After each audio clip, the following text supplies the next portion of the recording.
j'ai été une fois mais ñu ngi am nañ suuf am nañ lépp mën nañ bay mais fu ñu ko jëm xam nga choix yi ma doon wax léegi yooyu yëpp daf ci bokk c'est-à-dire collectivités locales yi da nga ci gis ñoo xam ne amuñu xaalis il faut que ñu xam ne juuti lañ leen bàyyee xam nga patente bi ñu doon encaissé dañ ko dindi def léegi genre caisse commune nga xam ne après dañ ko redistribuer mais yëpp yu fi tappalee la rek kenn ku nekk mënoon la bàyyee la nga moom usines yi ne sa gox fu mel ni Tëngéej mais wartoon jooy dara dañ lay polluer sonal la coow li te yow contrat la wax de ville que waa Tëngéej yi am chaque année lu mu dee ay 100 à 200 stagiaires donc laa la wax de waxuma la sax embauché yoo xam ne nii waa société bi nekk foofu def ciment da leen war a jël mais yooyu ay prouesse la yoo xam ne yu ndaw mënoon nañ ci sukkandiku pour que non seulement équité territoriale bi ma lay wax nii ñu farataal ko mu nekk pilier de développement ba ca des it xam nga la centralisation du budget là je crois que Maître Wade am na benn kii bu mu bëggoon a essayer avant de partir mooy budget bi mënoon nañ ko décentraliser gis nga commencé woon na def indépendance ci goxaat yi est-ce que xam nga loolu jur su fekkente ne déwoon dañ ne Thiès mooy def indépendance nga année boobu lu mu gàtt dañ fay verser lu mat 20 milliards. 20 milliards yoo xam ne par année par indépendance ci benn at bi. léegi nga xam ne yow daanaka dëkk ba mën na fa jóge jag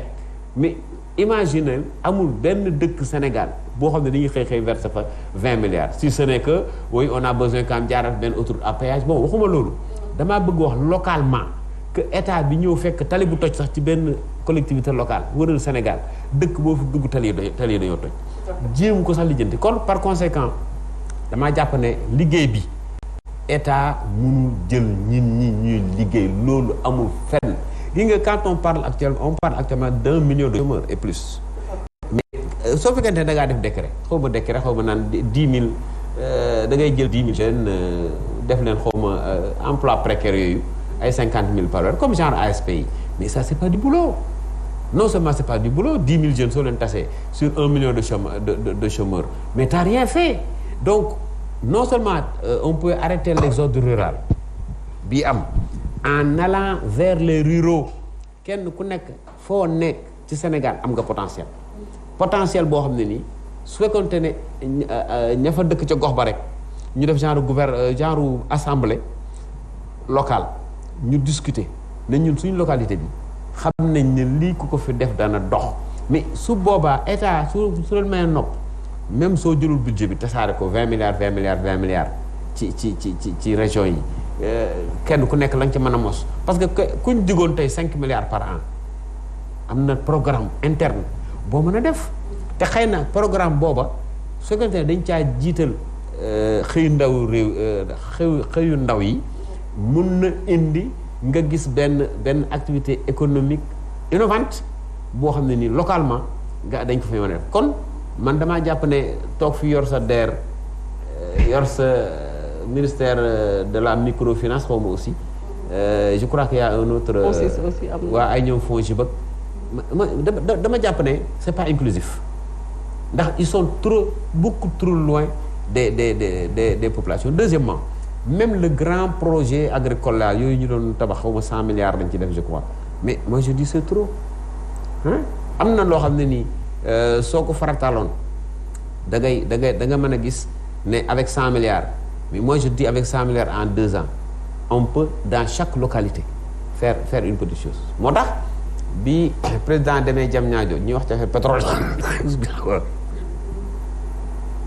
ñu wax ci affaire pétrole bi mu ne les 500 milliards 600 500 attendu dama koy dugal ci budget bi. D'accord. Ma ne c'est une catastrophe man su ma sañoon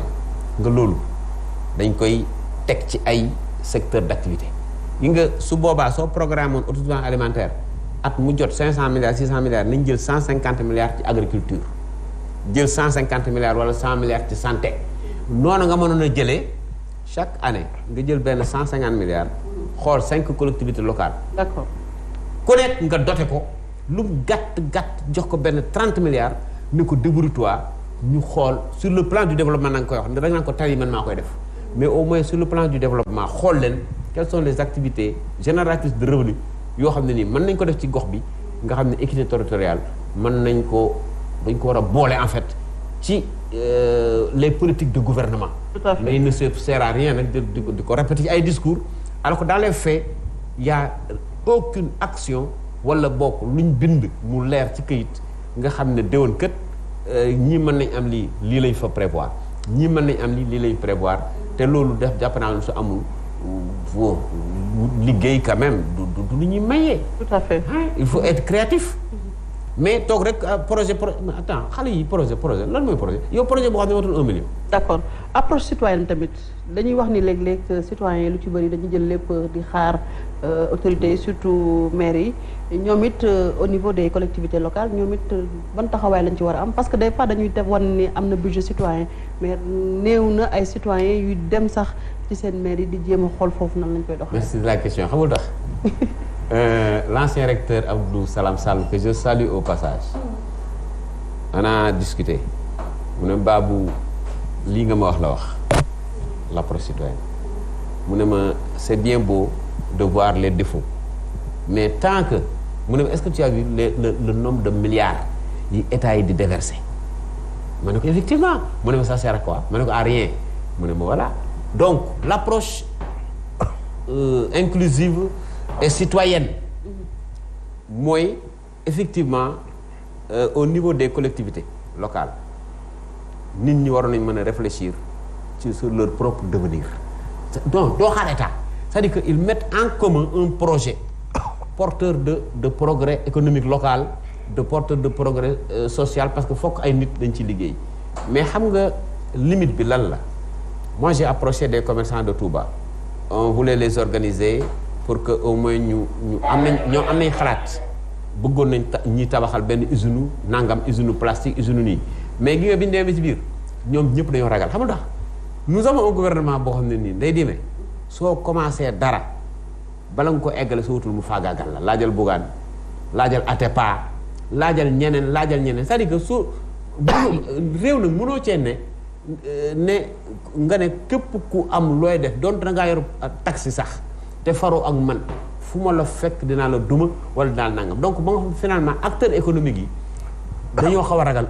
deuxièmement réflexion inclusive boobu nga wax man d'accord naa ci il faut que citoyens yi réfléchir par le bas mu nekk maintenant non plus une politique ascendante boo xam ne nii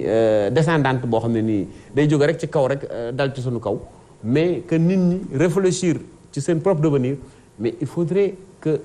mu am réceptacle c'est-à-dire que su boobaa fan nga koy yóbbu nday dime fekkonte ne ay DER ak ay FONGIP bii ñoom ñoo def promotion boobu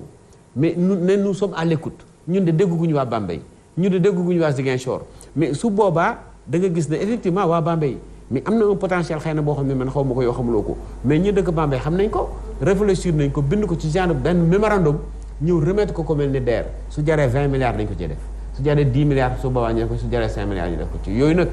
il faut que le gouvernement soit très ouvert il faut que nit ñi am confiance que lii su ma ko continuer dana dox que gouvernement du ma ci faagaagal mais gis nga bis bu député ba ne ca dëkk ba wala maire ba ne gars yi dañ maa contre li nga liggéey lépp mën nañ ko yàq donc finalement ce n'est pas sérieux en fait la gouvernance dans sa globalité lay wax dañu amul benn éthique boo xam ne ni chacun li nga mérité même soo àndut ak local bi ku nekk la nga mérité groupe local ba da nga ko war a jox gëddaam boole ko dans les grandes discussions pour que li ngay wax ni développement à la base à partir d'une citoyenneté ñu mën ko yëkkati am confiance que ne amul faagaagal voilà te loolu confiance boobu rapport de confiance boobu moo amul entre justement ces acteurs citoyens que nous sommes ñun ak un acteur ak les acteurs politiques. D'accord alors professeur Ngouda Mboup sànq yaa ngi doon wax rapport collaboration sincère entre état central ak les collectivités locales gis nañ li xewoon ci diggante Khalifa Sall ak emprunt obligataire ba yu ci mel duñ ci dellusiwaat ci discours de campagne itam doon nañu dégg Barthélémy Diaz au départ mu ne woon du collaborer mais après au dernier jour ci campagne bi gis nañ ko mu changer effectivement pour faire comprendre à la population que ni moom il est là pour travailler mais tey bu collaboration doon tàmbale état central mooy ñëw vers moom wala moom mooy dem vers état central. mais pour nga nekk maire sax il faut préfet boo lay installer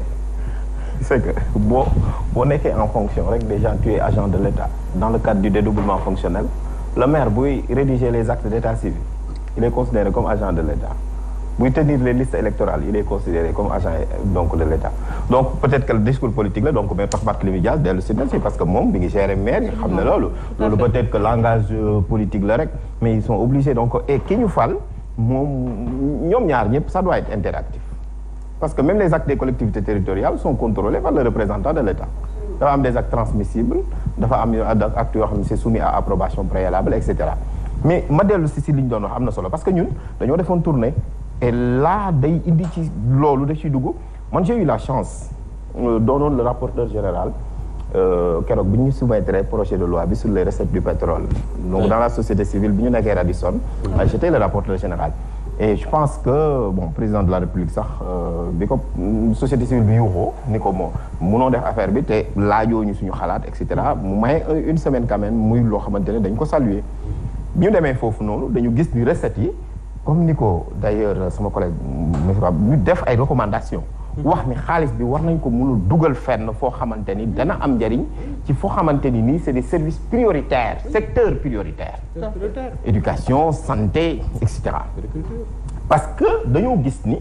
en fait c'est une manne financière boo xamante ni war na visible bu ñuy exploiter pétrole bi loolu day dalal réew mi day indi tranquillité te man bi ñu demee ñun villes yi ñu def par exemple j'ai coordonné certaines villes dans le cadre d'Africadiom bon comme je suis le président du comité scientifique Africadiom Center avec le doyen Alioune Tine alors je te donne une ville comme Mboro par exemple li nga doon wax sànq si gafaga collectivité territoriale yi boo jëlee une ville comme Mboro ak li fa nakk ci entreprise n'est-ce pas extractive lépp da ngay ñëw par exemple il a des agricole foofu laay ñëw et le potentiel agricole est tué un peu parce que quand même donc avec la pollution suuf si et cetera tout ça tout à fait et pourtant c'est une ville boo xamante ni tey ils ont beaucoup de problèmes pour mobiliser les ressources ñaar rek lañ ko mën a jëlee ñaari yëf muy marché ba ak gaaru ceer ba muy lu doy waar te pourtant suuf si foofu dafa nangu mu am espace entreprise yi nekk fa l'État du Sénégal signé ak ñoom avec des conventions minières léegi comme li nga wax dafa am solo moom laay wax le minimum budgétaire maanaam est-ce que war nañu nangu collectivités territoriales yi ñu jox leen 9 domaines de compétences assez lourds ba pare du ñu mun a am la capacité financière pour mun a doxal loolu moo tax dama jàpp ne tey c'est le contraire qui est en train d'exister wax naa sànq Abdourahmane Diouf may wax Ousmane Sonko parce que ce sont